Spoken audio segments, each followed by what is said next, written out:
அரசியை மிரட்டிய குமார். அடிச்சு ஓடவிட்ட பாண்டியன், சக்திவேல் செய்யும் சூழ்ச்சி என்ன? 30 June 2026 today episode. Pandian stores 2 சீரியலில் அரசி கல்யாணத்துக்கு நோ சொன்னதால் கடுப்பான குமார், அவரை வழிமறித்து மிரட்டியிருக்கிறார். பாண்டியன் ஸ்டோர்ஸ் 2 சீரியலின் இன்றைய எபிசோடில் குமாருக்கு அரசியை பெண் கேட்டு சென்ற காந்திமதி வீட்டுக்கு வந்து சைலண்டாக அமர்ந்திருக்க, அவரிடம் என்ன ஆச்சு என அனைவரும் கேட்கிறார்கள்.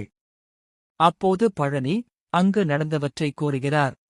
பின்னர் அரசி ஏதாச்சும் சொன்னாலா என குமார் கேட்க, அவளும் எனக்கு குமாரை பிடிக்கலன்னு சொல்லிட்டா என பழனி சொன்னதும், அவளுக்கு எவ்வளவு திமிர் இருந்தா அப்படி சொல்லிருப்பா, அவளை சும்மா விடமாட்டேன் என எகிறுகிறார்.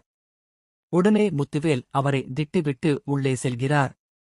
பின்னர் குமார் கிளம்பி அரசியை சந்திக்க செல்கிறார். அரசி காலேஜ் விட்டு நடந்து வரும் வழியில் நிற்கும் குமார் அரசியை தடுத்து, என்னை ஏன் பிடிக்கலன்னு சொன்ன என கேட்டு பிரச்சனை பண்ணுகிறார். அதற்கு அரசி, உன்னை எனக்கு பிடிக்காது, அதான் அப்படி சொன்னேன் என சொல்லிக் கொண்டிருக்க, அந்த நேரம் பார்த்து கார்த்திகேயன் அங்கு வர, அவருடன் சண்டைக்கு போகிறார் குமார். அப்போது அவரை தடுத்து நிறுத்தும் அரசி, பிரச்சனை பண்ணாம இங்க இருந்து போ என சொல்ல, அவரை அடிக்க கை ஓங்குகிறார் குமார். அந்த நேரம் பார்த்து குமாரின் நெஞ்சிலேயே ஒருவர் மிதிக்கிறார். அவர் யார் என்று அரசி திரும்பி பார்த்தபோதுதான் பாண்டியன் அங்கு நிற்கிறார். எவ்வளவு தைரியம் இருந்தா என் பொண்ணு மேலேயே கை வைக்க பார்ப்ப என சொல்லி குமாரை அடிவளிக்கிறார் பாண்டியன். நீ ஒரு பொறுக்கி, உனக்கு என் பொண்ணு கேக்குதா? ஒழுங்கு மரியாதையா இங்க இருந்து ஓடிப்போயிடு, இல்லேனா அடிச்சே கொன்றுவேன் என சொல்லி பளார் பளார் என கன்னத்தில் அறைவிடுகிறார் பாண்டியன். இதையடுத்து அங்கிருந்து தலை தெறிக்க ஓடுகிறார் குமார்.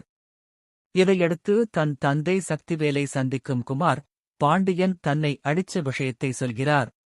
அதற்கு அவர், ஊர்ல இருக்க பரதேசி பையன் கிட்ட அடிவாங்கவா உன்னை பெத்து வளர்த்திருக்கேன். போயும் அவன்கிட்ட அடிவாங்கிட்டு வந்திருக்க, உனக்கு கொஞ்சம் கூட வெக்கமா இல்ல என கேட்கிறார். ஊர்ல அரசியை விட்டா வேற பொண்ணே கிடையாதா என சக்திவேல் கேட்க, அதற்கு குமார், ஊர்ல நிறைய பொண்ணுங்க இருக்கதான் செய்யுது, ஆனால் என்னை கல்யாணம் பண்ணிக்கதான் எந்த பொண்ணும் ரெடியா இல்லையே என கூறுகிறார். இதையடுத்து வட்டி பணம் வாங்குவதற்காக சக்திவேல் ஒரு இடத்துக்கு செல்கிறார். அப்போது தங்கமயிலின் அப்பாட்டிக் கடையில் நின்று ஒருவருடன் பேசிக் கொண்டிருக்கிறார். தன் மகள் விவாகரத்து விவகாரம் பற்றி அவர் பேசுவதை ஒட்டுக் கேட்கிறார் சக்திவேல்.